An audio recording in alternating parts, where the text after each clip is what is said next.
Mr. Kak, welcome to Mediabox. During the Parliamentary Assembly session, you this morning took part in a meeting of the No Hate Parliamentary Alliance organization. So the first question is because you are a Syrian refugee and you have been living in France since 2014. So we know the situation in Syria, but what pushed you to leave Syria? The thing that pushed me to leave Syria, the situation in Syria, because I'm a doctor there, and my mission is to help people. So when I could help someone who's a protester or who is with the government, I don't mind to help anyone. But the people there mind. So when I was in Syria, I could help the protester, and because of that, the government put me on the blacklist, that you can't help the protester who protests against us.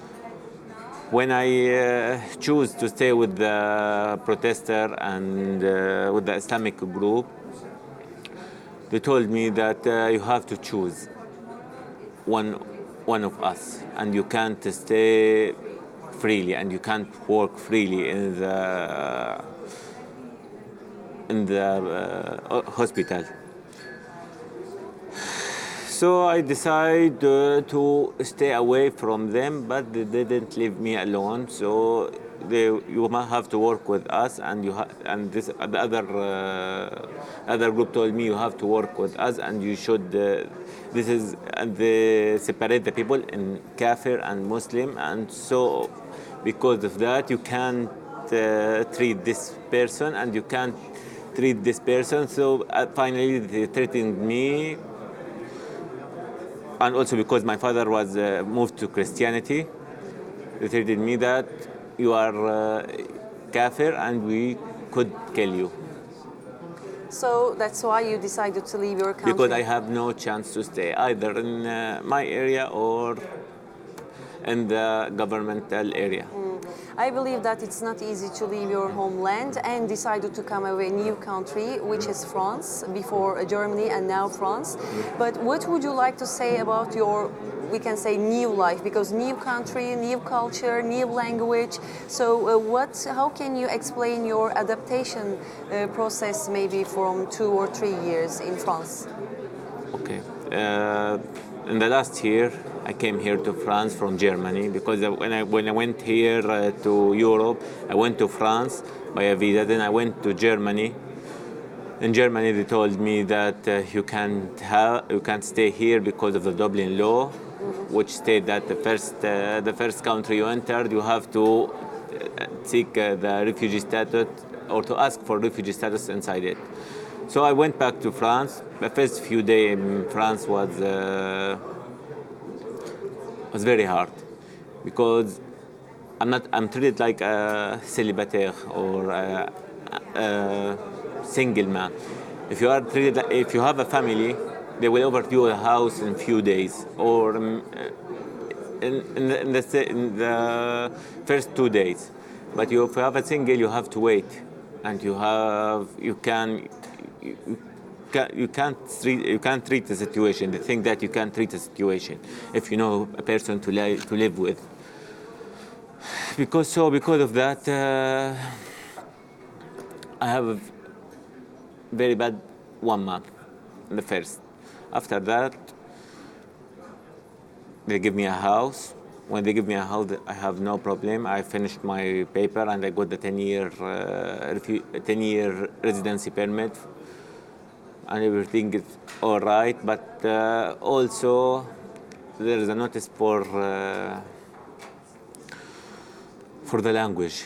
Here they give me the language, the basic language. When I ask for more language in order to work here, they told me we have no offer for you, so we can't give you session for language, for advanced language. You can speak like A1. I need B2 to work here as a doctor. But they told me we can't offer you the level B2. So I did spend some of the money, which I gain from France because they give me the money. I spend some of them on the, or most of them, on the language course in the Alliance Française. And how do you see the migration and refugee policies of European countries, especially international community? So is it enough for what they do or try to do if they manage good or bad this crisis? So what would you like European people to learn from your story, and what you suggest them to do more, or what are your expectations? From the European nation or from the European government? Especially for the European, for example, from France. So From- you want to engage more to this country. So what are your expectations from France? Or generally, for example, now we are in Council of Europe and parliamentary session. What are your expectations for all European countries? So what should they do more to integrate or to welcome refugees from Syria? I think most of the Syrian people died on their way to France. I came here by a visa because I'm a doctor, but there is other people who can't came here because they are not a doctor. And when they admit for a visa, they told him, you have no chance. For in other words, they choose the people who want to came. They choose the people who want to came here. And I expect of them to integrate most of the Syrian community, not only the doctor, not only the engineer, also the civilian. So if you choose only the doctor or only the engineer, only who have the higher education, you will not build a good community. The community composed of most of the people. So we can't live alone as a doctor. We can't live alone as an engineer. We have to have other people to integrate, a worker, for example. I saw in Germany they accept all the people.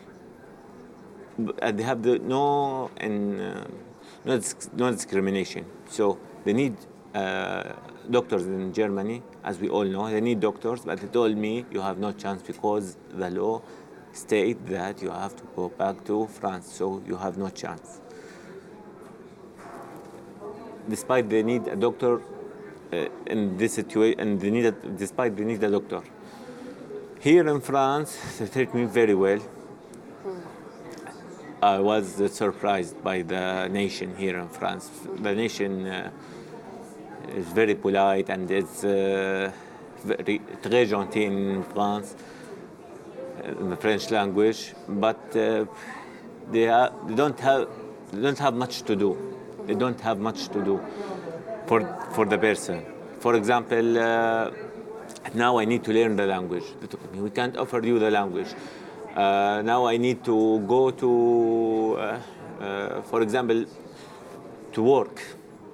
Told me the work is very difficult in France. I need to work because I want to have some money in order to pay for the language course.